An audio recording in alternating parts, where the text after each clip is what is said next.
இருக்கின்றது. இதை ஆசன பயிற்சிகளுக்கு முன்பு செய்வதால் உடலில் தளர்வும் இறுக்கமும் விரைப்பும் நீங்கி தயார் நிலைக்கு கொண்டு வருகிறது. இது 12 ஆசன நிலைகளை கொண்ட ஒரு சுழற்சியாகும். இதனை 3 முறை முதல் 12 முறை வரை செய்யலாம்.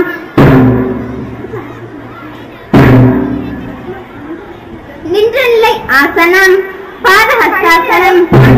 ஊக்குவிக்கப்படுகின்றன. தொடையை பலப்படுத்துகிறது. பெண்களின் மாதவிடாய் கோளாறுகளை தீர்க்கிறது. முதுகுவலியை போக்குகிறது.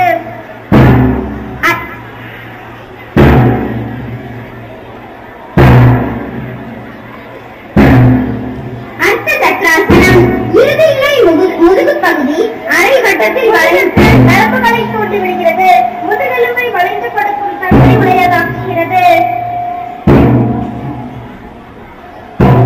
அர்த்தகடி சக்கராசனம். இறுதி நிலையில் உடலை பக்கவாட்டில் நன்கு வளைத்து முதுகெலும்பையும் பக்கவாட்டில் வளைத்து உடல் ஆரோக்கியமாக இருக்கவும் இவ்வாசனம் உதவுகிறது. கல்லீரலை இந்த ஆசனம் பலப்படுத்துகிறது. ஒழுங்கற்ற உடலமைப்பை சரி செய்கிறது. திரிகோண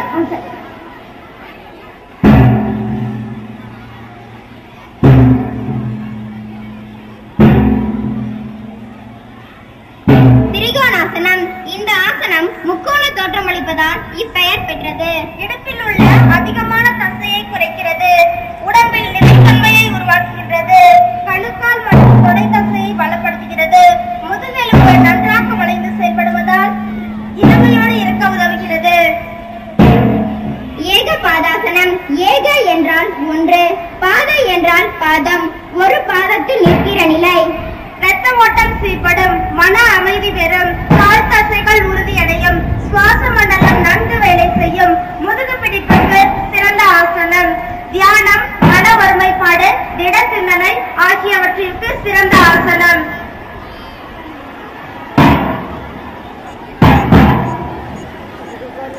உட்கார்ந்த நிலை ஆசனம், வஜ்ராசனம். வஜ்ரம் என்பது இந்திரனின் ஆயுதத்தின் பெயர்.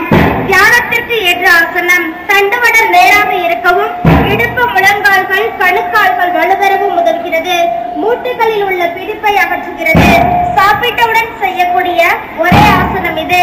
அஜீரண தொல்லைகள், வாயு கோளாறுகளை தீர்க்கும். உஷ்ராசனம். சமஸ்கிருதத்தில் உஷ்ரா என்று சொன்னால் ஒட்டகம் என்று பெயர். இந்த ஆசனம் செய்து முடித்த நிலையானது ஒட்டகம் போன்று உள்ளது.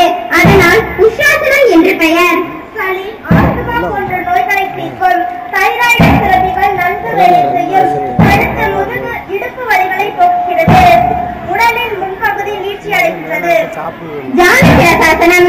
ஜானு என்றால் முழங்கால், சிரசு என்றால் தலை என்று பொருள். இந்த ஆசனத்தில் தலை முழங்காலை தொடும். ஆகவே இப்பெயர். வயிற்று தசைகள் வலுப்பெறுகின்றன. பச்சிமோத்தாசனம்.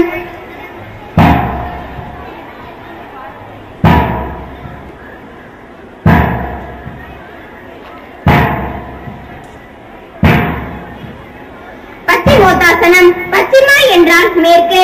இது தலை முதல் குதிக்கால் வரை முழு உடலின் பின்பாகத்தை குறிக்கிறது. உடலின் கிழக்கு பாகம் முகத்தில் இருந்து கால் விரல்கள் வரை அமைந்துள்ளது. சர்க்கரை நோய் மற்றும் சிறுநீரக பிரச்சனைகளை சரி செய்கிறது. இடுப்பு வலி, மூல வியாதிகளை சரி செய்கிறது. குப்புறப்படுத்த நிலை ஆசனம், புஜங்காசனம். புஜங்கம் என்றால் பாம்பு எனப்படும். புஜங்காசனம் என்றால் நல்ல பாம்பு பரப்பெடுத்தாடும் போது இருக்கும் நிலை ஆகும். ஜீரண சக்தி அதிகரிக்கின்றது. மூட்டு வலி, முதுகு வலி உள்ளவர்கள் இதை செய்வதால் நல்ல பலன் கிடைக்கும். அடிவயிற்று கொழுப்பை நன்கு குறைக்கிறது. மார்பு விரிவடைய செய்கிறது. முதுகு வலி நீங்குகிறது. சலபாசனம். சலபா என்றால் வெட்டுக்கிளி. இந்நிலை ஒரு வெட்டுக்கிளி தரையில் அமர்ந்துள்ளது போன்று தோன்றுவதால் இப்பெயர். கல்லீரல், கணையம், சிறுநீர்ப்பை போன்ற உறுப்புகள் வலிமை அடைகின்றன. இடுப்பு தசைகள் வலுவடைகின்றன. தண்டுவடத்தின் நடுப்பகுதி எலும்புகள் வளையும் தன்மை அடைகிறது.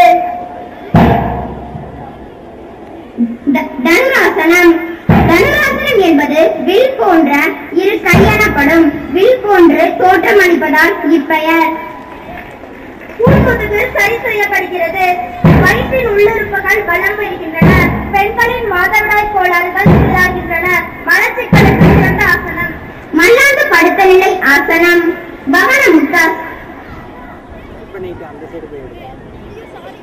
இந்த ஆசனத்தில் சொல்லியது போல அமர்ந்து 5-6 முறை ஆடும் நாற்காலி போல் முன்னும் பின்னுமாக உடலை ஆட்டினால் உடலில் ஏற்படும் சோர்வு நீங்கும். உடலிறக்கம் வராமல் தடுக்கிறது. வயிற்று பகுதி, நுரையீரல் பகுதிகள் நன்கு சுருங்கி விடுகின்றன. நாவாசனம். நாவா என்றால் படகு என்று பொருள். இந்த ஆசனம் படகு போன்று தோற்றமளிப்பதால் இப்பெயர் பெற்றது. அஜீரண கோளாறு நீக்கும். தொப்பை குறையும். பெண்களுக்கு சுகப்பிரசவமாவதற்கு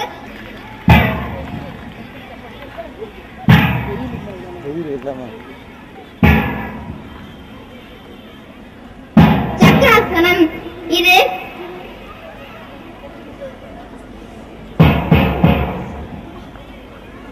பத்மாசனம். பத்மா என்றால் தாமரை என்று பொருள். இந்த ஆசனம் செய்யப்படும் போது தாமரை பூ போல தோற்றம் கிடைக்கும். ஆகவே இப்பெயர்.